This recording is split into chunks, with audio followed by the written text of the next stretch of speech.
মোর্চার মিছিল ঘিরে দুন্দুমার, ব্যারিকেড ভাঙার চেষ্টা পুলিশের। দেখছেন সেই ছবি। বিজেপির মিছিল লকেটের নেতৃত্বে, লকেট চট্টোপাধ্যায়ের নেতৃত্বে চন্দননগর পুলিশ কমিশনারেটের অফিসে অভিযান।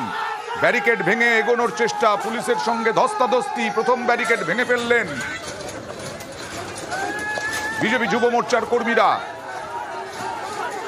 হুগলিতে ইতিমধ্যেই প্রার্থীপদ পেয়েছেন, প্রার্থী হয়েছেন বিজেপির লকেট চট্টোপাধ্যায়। আজকে চন্দননগর কমিশনারেটের সামনে কমিশনারেট অভিযান ঘিরে এইভাবেই উত্তপ্ত হলো চন্দননগর পুলিশ কমিশনারেটের চত্বর।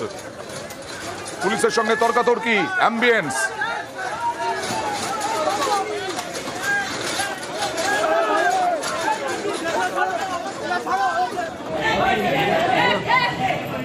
চন্দননগর পুলিশ কমিশনারের অভিযান এবং তা ঘিরে উত্তপ্ত। কথা বলবো প্রতিনিধি রানার সঙ্গে। রানা, কি হলো গোটা ঘটনাটা? হ্যাঁ, দেখো, আজকে সাংসদ লকেট চট্টোপাধ্যায়ের নেতৃত্বে কিছুটা বিজেপি দলীয় কার্যালয় থেকে একটা বিশাল র্যালি করে তারা আসে কিছুটা কমিশনারেট অফিসে।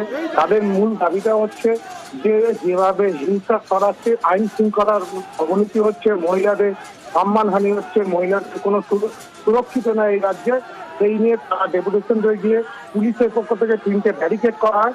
প্রথম ব্যারিকেড কিন্তু ভেঙে বিজেপি কর্মীরা তারা দ্বিতীয় ব্যারিকেডের কাছে আসলে পুলিশের সঙ্গে লেগে ধস্তাধস্তি।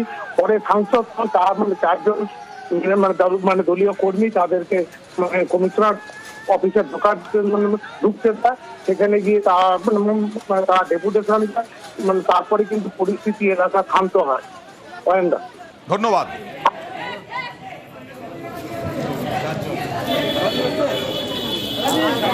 রেসপেক্ট দিচ্ছেন, এটা রেসপেক্ট। একটা যখন থানা ডেপুটেশন না, তখন তো থানা অফিসার ঘরেই সবাই কেউ বসে। ওইখানে প্রত্যেকবার আমরা আসি।